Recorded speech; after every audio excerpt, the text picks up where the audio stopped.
Donald Trump tapping Karoline Leavitt to be his new White House press secretary. What if the most dangerous person in American politics wasn't a billionaire, a legacy name, or a party puppet, but a young woman under 30 from New Hampshire who built her empire with zero connections and zero fear? Karoline Leavitt didn't climb the ladder, she torched it. No family name, no political dynasty, just relentless ambition and the guts to say what no one else would. Before 30, she had already conquered the White House press room, outmaneuvered media elites, and carved her own path straight through the old guard. She forced her way into the national spotlight before most people her age graduated college. No handouts, no shortcuts, just raw political firepower and relentless ambition. She's not a rising star, she's a threat to the old guard. From dismantling media narratives to dominating the White House press room, Karoline has exploded into power faster than anyone saw coming. But behind the headlines lies something even bigger: a growing fortune, elite real estate, back-channel influence, and strategic alliances with some of the most powerful figures in modern conservatism. You want to understand how raw ambition, strategy, and unfiltered power can flip the system upside down? You better watch this video to the end, because what Karoline Leavitt is doing isn't just impressive, it's a blueprint for the next generation of dominance. Miss this, and you'll be playing catch-up for the next decade. Don't forget to like this video and subscribe to our channel so you never miss the next deep dive into the real movers of our generation. Let's get into it. Karoline Leavitt's story doesn't begin with political handshakes or DC galas. It begins in a small working-class town where dreams were built not on privilege, but on pure grit. Born in 1997 in Atkinson, New Hampshire, a town so small you could drive through it in under 10 minutes, Karoline was surrounded by the real heartbeat of America. Picture dusty baseball fields in summer, faded Main Street storefronts, and neighbors who knew each other's names for generations. It was a life built around hard work, community, and resilience, values that shaped her from day one. Her father, a small business owner who hustled to provide, and her mother, a respected figure in the local community, raised Karoline with a no-excuses mindset. There were no powerful connections waiting for her, no silver spoons, no promises of easy success, just an old-school belief that if you wanted a seat at the table, you had to build the damn table yourself. Karoline wasn't the kid who coasted quietly through childhood. From an early age, she showed a fierce competitive streak. Whether it was racing kids on the playground or battling for every inch on the softball field, Karoline had an energy you couldn't ignore. It wasn't just about winning games, it was about pushing herself harder than anyone else around her. By the time she hit high school, that fire had evolved into full-blown ambition. She didn't just play sports, she owned them. Her aggressive style on the field and relentless drive off it earned her a Division II softball scholarship to St. Anselm College, a private liberal arts school just outside Manchester. But it wasn't just athletics where Karoline set herself apart. College campuses are notorious breeding grounds for political conformity, especially in New England. Most students her age leaned into safe, progressive ideologies, but Karoline? She went the other way. Loud, proud, and unshaken, she stood up as one of the few vocal supporters of Donald Trump on campus, at a time when even professors weren't shy about leaning left. While others stayed silent to fit in, Karoline spoke out. While others followed trends, she carved her own lane. And while many students avoided confrontation, she embraced it. Her presence wasn't just noticed, it was impossible to ignore. And it was during these college years, balancing Division II athletics, public backlash, and her own personal ambitions, that the seeds of her political rebellion were truly planted. This wasn't a young woman looking for acceptance. This was a warrior in training. Karoline Leavitt's foundation wasn't built on headlines or hype. It was built on late nights studying, early mornings practicing, and an unshakable belief that no matter how small your beginnings are, the world eventually hears the loudest voices, if they're brave enough to speak. At St. Anselm College, a Catholic campus where left-leaning views ruled the halls, Karoline Leavitt didn't hide. She went full volume, pro-Trump, unfiltered, unbothered. The backlash came fast. Cold stares in class, whispers in dorms, social exile. But Karoline wasn't there to fit in. She was there to get sharp. She double majored in politics and communications, knowing early that power didn't just come from ideas, it came from how you deliver them. While others coasted, she was breaking down political theory by day and media spin by night. That obsession paid off. No handouts, no name drops. She landed a Fox News internship on pure hustle. Inside the machine, she watched how narratives were shaped and wars were won. While classmates argued over cancel culture, Karoline was already plotting her next move. And she wasn't leaving college with just a degree. She was leaving locked in, loaded, and ready to step into the arena. Karoline Leavitt didn't treat her Fox News internship like a resume filler. She treated it like boot camp. While others fetched coffee, she dissected headlines, tracked how narratives were spun, and studied how media was used as a weapon. But she wasn't built to stay behind the curtain. Through sheer hustle and perfectly timed moves, she scored a position in the Trump White House Correspondence Office, becoming one of the youngest ever to step into that political pressure cooker. At just 22, Karoline wasn't observing, she was executing, drafting rapid response comms, tracking hostile media cycle, helping shape messaging for the most targeted presidency in modern US history. This wasn't a desk job, it was a war room. And Karoline didn't just survive, she earned a rep for being sharp, unshakable, and more prepared than staffers twice her age. While others hesitated, she strategized. While teams scrambled, she was already typing up counterattacks. That's where she learned the real game. Politics isn't about policy, it's about perception. Control the narrative, and you control the battlefield. By the time she walked out of that office, she wasn't a hopeful intern anymore. She was a trained comms operative, armed with the blueprint for real power.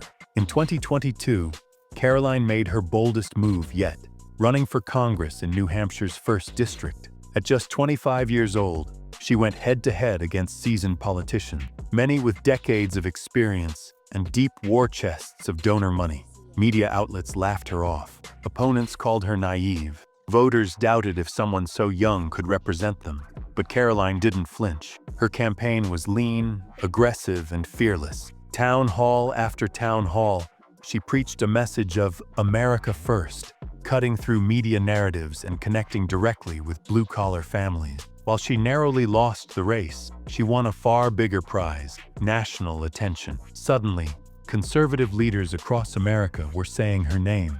After the election, Trump's team immediately recruited Karoline to become the spokeswoman for Make America Great Again, Inc., a pro-Trump super PAC. She was no longer a candidate, she was a political weapon. In this role, Karoline refined her public persona, articulate but aggressive, polished but not plastic. She traveled battleground states, crushed hostile interviews, and lit up conservative conferences with firebrand speeches. Critics dubbed her Trump's young firebrand, but supporters saw her for what she really was, the next evolution of the America First movement. By January 2024, Trump's re-election campaign made it official. Karoline would serve as his national press secretary. Karoline didn't just perform at press briefings, she dominated. She flipped the old dynamic, aggressively challenging reporters who pushed narratives against Trump. When Chuck Schumer accused the Trump administration of negligence leading to a Canadian plane crash, Karoline fired back live on air, dismantling the accusation with brutal precision. She became known for her icy composure and rapid counterattacks. Every clash she survived only built her myth further. If Karoline's at the podium, expect a war. On Christmas Day 2023, while most of America was unwrapping gifts and posting sleepy holiday selfies, Karoline Leavitt detonated a bombshell on Instagram, a flawless engagement ring and the caption, "To the man of my dreams." The man? Nicholas Righteous, a 60-year-old real estate mogul, 32 years older than her, worth an estimated $250 million. His influence runs deep: finance, lobbying, and old-school GOP fundraising circle. Overnight, headlines exploded. Critics slammed it as a calculated political marriage, a cold alliance of ambition, not affection. Supporters clapped back, calling it a masterstroke of strategy. A 28-year-old woman marrying into power, on her terms, without apology. Weeks later, the wedding went down in near total secrecy. No press, no live stream, no leaks. Just a candlelit ceremony at a private estate rumored to belong to a sitting U.S. senator. By the time photos surfaced, they were already gone, honeymooning off the Amalfi Coast on a super yacht, guarded by former Secret Service agents turned private security. But Karoline wasn't done shocking the country. Just 7 months later, she gave birth to her first child, a son named Winston. She took 3 days of maternity leave, that's it. And then she was back, standing at the White House podium, bruised but unshaken, while the nation reeled from an attempted assassination on President Trump. The media split in half. Some praised her as the Iron Press Secretary, a woman who put country over comfort in a time of chaos. Others called it theater, a calculated move to hijack sympathy and control the narrative. But one truth cut through the noise. Karoline had shattered every rule about what a woman in power should be. And behind that podium was a private empire that most 28-year-olds couldn't even dream of. Her fortress? A $10 million colonial mansion in a locked-down corner of Washington, D.C., protected by custom surveillance and blacked-out motorcades. Inside, vaulted ceilings, 19th-century wood paneling, imported marble floors, a temperature-controlled wine cellar, and multiple conference rooms, rumored to host private fundraising deals and high-stakes donor meetings. And she doesn't hide it. Her Instagram drips with silent flexes, $6,000 Dior bags, silk dressing rooms, curated garden brunches with political influencers, and weekly sessions with real estate advisors. Her personal net worth? Estimated at over $6 million, not counting her husband's empire. Built through political consulting, media contracts, and aggressive private investments in tech and infrastructure. Every post she makes, every headline she triggers, every outfit she wears, it's all a calculated weapon in the brand of Karoline Leavitt. She doesn't just influence power, she is power. Marriage, motherhood, media, all under her control, all on her terms. And every move she makes is another blow to the old rulebook of American politics. In early 2025, Karoline Leavitt lit a political wildfire that torched headlines across the country. With one bold move, she announced a nationwide freeze on all federal funding linked to diversity, equity, and inclusion programs, instantly halting billions in grants to schools, nonprofits, and hospitals. The reaction?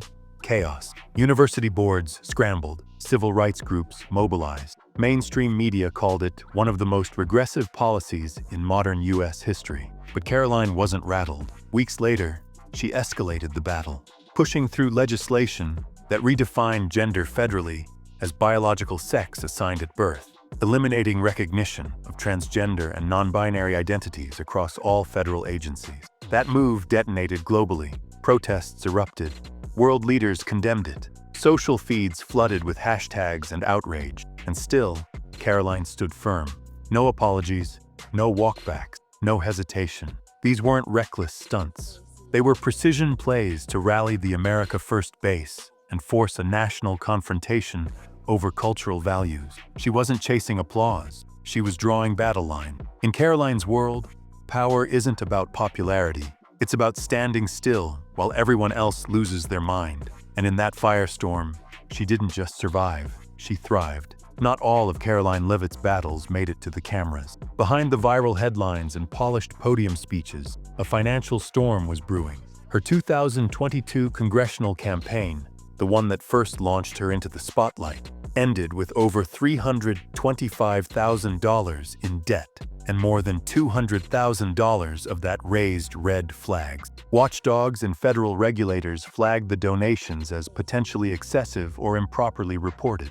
For most candidates, that kind of heat could end a career. Fines, investigations, even jail time. But Karoline?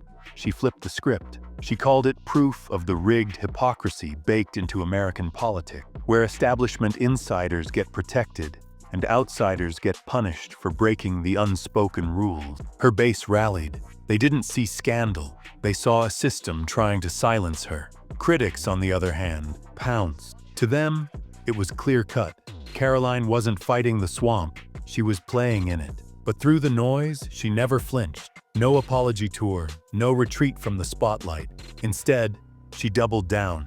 More press briefings, more interviews, more aggressive policy moves. While pundits obsessed over balance sheets, Karoline stayed locked on the bigger picture. To her, the backlash wasn't the threat, it was fuel. Because in her world, distraction is the enemy, and she knew the real war was still ahead.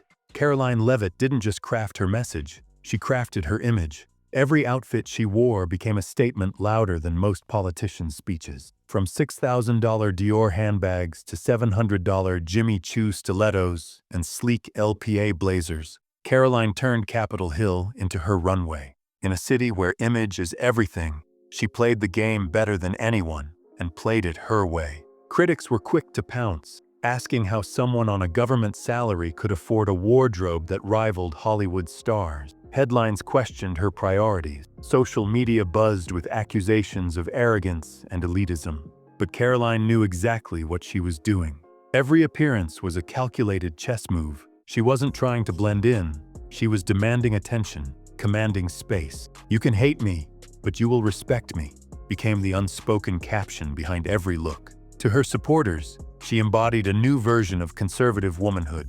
Bold, polished, unapologetically powerful. To her detractors, she was tone-deaf and disconnected. But one thing united both sides: they couldn't stop watching. Karoline had weaponized style. She made fashion political, power visual, and presence impossible to ignore. Love her or loathe her, America was locked in. At just 28 years old, Karoline Leavitt isn't waiting her turn, she's taking the wheel. In a political landscape desperate for fresh leadership but terrified of real disruption, she's the collision point between old rules and new power. Her rise isn't just a career move, it's a direct challenge to the playbook that said young outsiders should stay quiet, fall in line, and wait for permission. She rejected all of it. Every headline, every controversy, every calculated risk has pushed her further into the national spotlight, not by accident, but by design. Love her or hate her, Karoline is forcing the system to react to her presence. And if history tells us anything, those who make the world uncomfortable are usually the ones shaping its future. This story isn't over, it's barely started. So hit like, subscribe, and turn on notifications, because we're not watching a moment, we're watching a movement.